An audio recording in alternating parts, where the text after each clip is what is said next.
ஆறுமுகசாமி, இன்னையோட கதை முடிஞ்சுதா?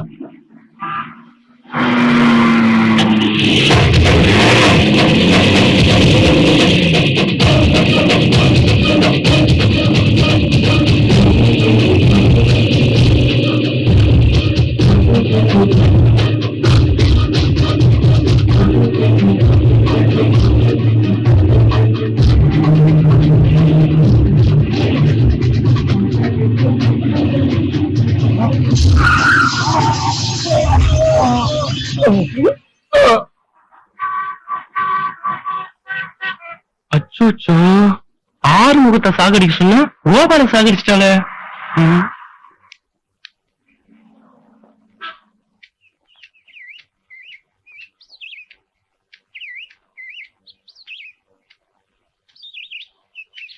ஏமாமா, ஆறுமுகத்தை கொள்றதுக்கு நம்ம தேவ அனுப்பி வச்சோமே, எந்த தகவலும் காணுமே. நீங்க என்னன்னா பொண்டாட்டிக்கு இடுப்புல இருந்த மாதிரி அங்க இங்க அலைஞ்சிட்டு இருக்கிறீங்க. நீங்களாவது போயிட்டு வந்துருக்கலாம்ல. மாப்பிள, நீ இந்த கேள்வி கேட்பது நல்லா தெரியும். மாப்பிள, நாம எந்த தப்பு காரியம் பண்ணாலும், ஏன் கொலையே பண்ணாலும் நம்ம ஸ்பாட்ல இருந்தா மாட்டிக்குவோம். நான் போட்டேன்னு காரியத்தை கட்சியா முடிக்க எல்லா ஏற்பாடும் பண்ணிட்டேன். இன்னொரு காரியம் முடிக்க வந்துக்கணுமே. பாத்தீங்களா, 100 ஆயிடுச்சு. ஹலோ நந்தா, ஹலோ, நான் ஏழுமலை பேசுறேன். சொல்லு. ரெண்டு பேரும் செத்து போயிட்டாங்க. என்னாச்சு மாமா? மாப்பிள, நம்ம வண்டி அந்த வண்டி மேல போனதுனால 2 பேரும் செத்து போயிட்டாங்க. அதுல வந்து ஆறுமுகம். இந்த நல்ல செய்திய நீயே கேளு. சொல்லு. செத்தது ஆறுமுகசாமி இல்ல, கோபாலு. அண்ணே, கார்ல வந்தது ஆறுமுகம் இல்ல அண்ணே, அவன் அசிஸ்டன்ட் கோபாலு. கார்ல யார் வரான்னு கூட தெரியாம நம்ம தேவா கோபால கொண்டுட்டு தானும் செத்துட்டானே. மாப்பிள, ஆறுமுகம் செத்துட்டா. போடா உதவி ஆயிட்டா. இனிமே நீங்க தான் பெரிய மனுஷன் பண்ணி போடாவுக்கு மறுவாழ்வு கொடுக்கணும். மறுவாழ்வு கொடுக்கணுமா? இது வரைக்கும் உங்க 2 பேருக்கு வாழ்வு கொடுத்தானே, அதான்டா தப்பு.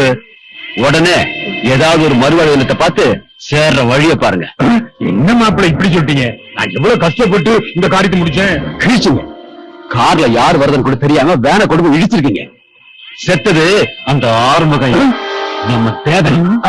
ஆறுமுகம் சாவலியா? அப்ப செத்தது யாரு? உங்க அப்பா கோபால்.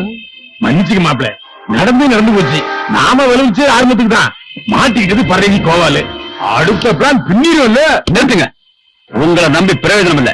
இனி நானே பாத்துக்கிறேன். என்ன மாப்பிள இப்படி சொல்லிட்டு போயிட்டா? கோவாக்கு என்ன பண்றது? மிஸ்டர் ஆறுமுகம், உங்க வைஃபுக்கு பயப்படுற மாதிரி ஒண்ணும் இல்ல. சாதாரண மயக்கம்தான். நியூட்ரிஷியஸ் ஃபுட் கொடுத்தீங்கன்னா எல்லாம் சரியா போயிடும். எனக்கு ஆரம்பத்திலே தெரியும் டாக்டர். இவ விரதத்தை உடம்ப கெடுத்துக்கிட்டா. என்னைக்கு விரதத்தை நிறுத்துறாளோ அன்னைக்குதான் உடம்பு தேரும். என்னைக்கு உடம்பு தேறி என்னைக்கு என்னமே இல்லன்னா கூட மாட ஒத்தாசார படம் அதை சொன்னேன். டாக்டர் பீஸ் எங்கிட்ட இங்க வாங்க.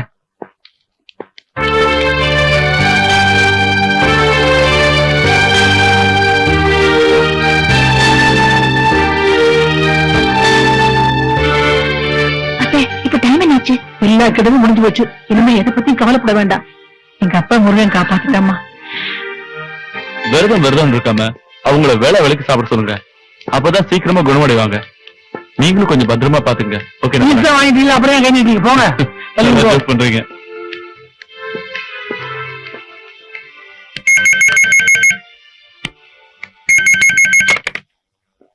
ஹலோ, கோபாலுங்கிற ஆக்சிடென்ட்ல ஸ்பாட்ல இறந்துட்டாரு.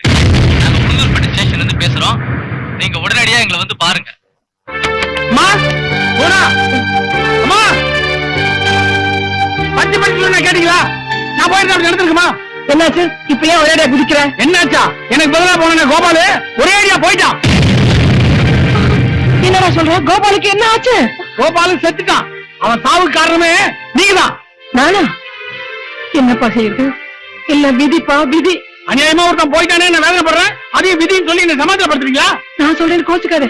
இது உனக்கு வந்த கண்டம். அது அவன் தலைமையில போட்டுக்கிட்டு அவனே செத்து போயிட்டான்டா. எனக்கு வந்த கண்டமா? யார் சொன்னது? நான் சொல்றேன், தப்பா நினைக்காத. 9:10 ஒரு புருஷனுக்கு ஒரு கண்டம் இருக்கு. அவனை வெளியே அனுப்பாருன்னு முருக வந்து இவ கனவுல சொல்லியிருக்கார். அதுக்காகத்தான்ப்பா நாங்க இப்படி எல்லாம் செஞ்சோம். அவன் செத்துட்டான். அறிவு இருக்கா உனக்கு? அநியாயமா ஒருத்தர் கொண்டுட்டிய. உங்களுக்குலாம் பக்தி முத்தி பைத்தி முடிச்சு போச்சு. இது வரைக்கும் எனக்கு மட்டும்தான் கடவுள் தேவையில்லை நினைச்சிருந்தேன். இனிமே இந்த குடும்பத்துக்கே கடவுள் தேவையில்லை. நான் என்ன பண்றேன் பாரு. வேண்டாம்டா, சொன்னா கேளுடா, டேய். ஐயா, டேய். ஐயா, வேண்டாம்யா, வேண்டாம்யா. என்னடா செய்ய போற? இனிமே இந்த வீட்டுல மண்டல சத்தமா மணி சத்தமா கேட்கவே கூடாது. மீறி எதனா செஞ்சீங்க அவ்வளவுதான். எப்படி கதை சொல்றீங்க நான் பாக்க. என்ன நம்புங்க. தெய்வமே கந்தனுக்கு மூத்தோனே மூஷிக வாகனனே மூலப்பொருளோனே கந்த குரு கவசத்தை கலிதோஷம் நீங்கிடவே திருவடியின் திருவருளால் செப்புகிறேன் காத்தருள்வார். சித்தி விநாயக ஜெயமருள் போற்றுகிறேன். சிற்பர கணபதே நற்கரியும் சுந்தருள்வார். கணபதி ஆளினையை கரத்தினில் வைத்திட்டேன் அச்சம் முருகா. என்னை ரட்சித்திடுவீரே. வாங்க மணிக்குமா. என்ன வழக்கம் போல முருகன் பேர்ல தான் அர்ச்சனை. இது என்ன கேள்வி? புருஷன் தர்மவானா இருந்து தெய்வமாயிட்டாரு. பிள்ளைங்க எல்லாம் குடும்பத்துக்கு அடங்கினவங்க. இதுக்கு மேல எனக்கு என்ன வேணும்? முருகன் அருளால நான் ரொம்ப சந்தோஷமா நல்லா இருக்கேன். நல்லது. வழக்கம் போல முருகன் பேருக்கே அர்ச்சனை பண்ணுங்க. சரி. கேட்கணும்னு இருந்தேன். உங்களுக்கு பேத்தி பிறந்ததா சொன்னீங்க. ஆ. பொண்ணும் பேத்தி நல்லா இருக்காங்களா? எல்லாரும் நல்லா இருக்காங்கம்மா. நானே உங்கள்ட்ட சொல்லல ஒரு நாள் மெட்ராஸுக்கு போய் ஒரு நாள் பூரா பேத்தி கூட கொஞ்சிட்டு இருக்கணும்னு. தாராளமா போயிட்டு வாங்க. பிரகஸ்பதி பாத்துக்குவாரு. உங்க மாப்பிள்ளை அப்படி இப்படி இருக்காருன்னு சொன்னீங்களே, இப்ப எப்படி இருக்காரு? இல்லம்மா, மாப்பிள்ள ரொம்ப நல்லவரு. என்ன கடவுள் கடவுள்னு காலத்தை ஒட்டாம செய்யற தொழிலே தெய்வமா நினைக்கிறாரு. அதுல ஒண்ணு தப்பு இருக்கிறதா நான் நினைக்கல. இப்ப தேவையில்லைன்னு நினைக்கிறவரு கூடிய சீக்கிரம் கடவுள் தேவைங்கிறது புரிஞ்சுக்குவாரு. அதை அப்ப முருகனும் என் மக புவனாவும் இந்நேரம் புரிய வச்சிருப்பாங்க. வாஸ்தவம் தான். எங்க வீட்டுக்காரர் அடிக்கடி சொல்லுவாரு, கடவுளுக்கு பயப்படு, கடவுளுக்கு பயப்படாதவனை பார்த்து பயப்படுன்னு. உங்க மாப்பிள்ளை செய்யற தொழில கடவுளா நினைக்கிறாரு. அது வரைக்கும் பரவாயில்ல. நீங்க எப்ப வேணாலும் போயிட்டு வாங்க. மத்தியானம் 3 மணி பஸ்ல புறப்படலான்னு இருக்கேன். தாராளமா. நானும் எல்லாரையும் விசாரிச்சுதான் சொல்லுங்க. சரி. ஆ.